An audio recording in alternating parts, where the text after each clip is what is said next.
começar com essa pergunta polêmica. Por que Deus permite o sofrimento das pessoas se Ele é Deus e poderia evitá-la? Essa é uma grande pergunta. Aliás, é uma pergunta filosófica, teológica e complexa. E não fácil de responder. Porque alguém diz assim, se Deus é bom e Ele é poderoso, por que as pessoas sofrem? E pessoas inocentes, ou pessoas que não fizeram nenhuma coisa assim grave que requeresse esse sofrimento. Porque o argumento é esse, se Deus é bom, Ele não devia permitir o sofrimento. Se Ele é poderoso, por que Ele não interrompe o fluxo do sofrimento? É que, na verdade, quando você vai, sobretudo, levantando a história de Jó, o sofrimento, ele é pedagógico. Ele é pedagógico. Porque o que ocorre na história de Jó?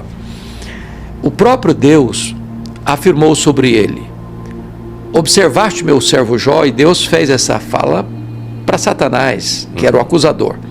Observaste meu servo Jó, porque não há ninguém na terra semelhante a ele, homem íntegro, reto, temente a Deus, que se desvia do mal. Ora, isso não é uma opinião. Deus não tem opinião. Deus tem o diagnóstico. Deus não tem uma visão de um assunto, não. Deus tem o conhecimento pleno do assunto. Então, Satanás retruca dizendo o seguinte, porventura Jó inutilmente serve a Deus? Ou seja, esse cara só serve a Deus porque ele descobriu que servir a Deus é vantajoso, dá lucro, dá vantagem, dá proteção, dá prosperidade, dá isso, dá aquilo. Aí Satanás retruca para Deus e diz o seguinte, toca no que ele tem e verás se não blasfema contra ti na tua face. O que Satanás está sugerindo aí? Ele está sugerindo que Jó serve a Deus por aquilo que recebe de Deus e não por quem Deus é. Que Jó serve a Deus por interesse e não pelo caráter de Deus.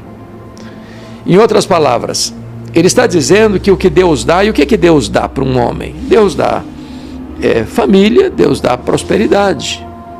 Satanás está dizendo, olha, Jó só serve a Deus porque ele tem sido abençoado por Deus, não por quem Deus é.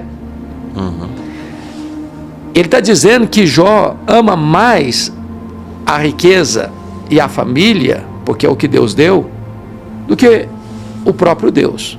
Então, quando Deus permite Satanás impor em Jó sofrimento, aqui tinha um propósito. Aquilo era pedagógico. Era para que Jó demonstrasse, não só naquela conjuntura, mas para os pósteros, que é possível alguém amar mais a Deus do que ao dinheiro e do que à família.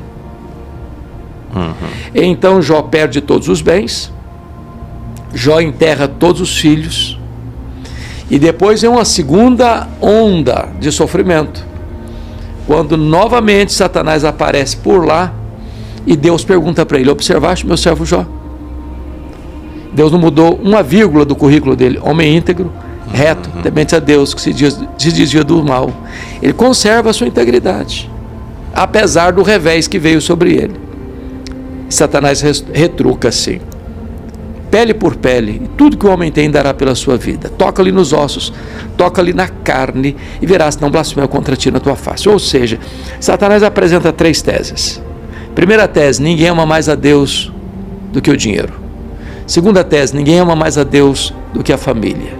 Agora a terceira tese, ninguém ama mais a Deus do que a si mesmo. Então Deus permite que Jó mais uma vez seja afligido e permite Satanás tocar na carne dele, nos ossos dele, com um detalhe: Satanás só pode ir até onde Deus o permitir e nem 1 centímetro a mais. Porque uma das coisas, Tiago, que tem muita gente que pensa, é que o mal está na base na oposição do bem no mesmo nível. É como se o mal e o bem estivessem em oposição ao outro, em pé de igualdade. Ou se como o diabo estivesse em pé de igualdade com Deus. O Deus do bem e o diabo do mal. Isso não é verdade. Isso não é verdade. A Satanás não tem todo o poder. Ele pode agir dentro do campo da permissão divina e dentro do propósito divino. Porque qual o propósito do sofrimento? Deus estava permitindo que Jó fosse afligido para que Jó provasse para o mundo, inclusive para nós hoje que vivemos aproximadamente 3.500 anos depois dele, que é possível alguém amar mais a Deus do que o dinheiro, do que a família, do que a si mesmo.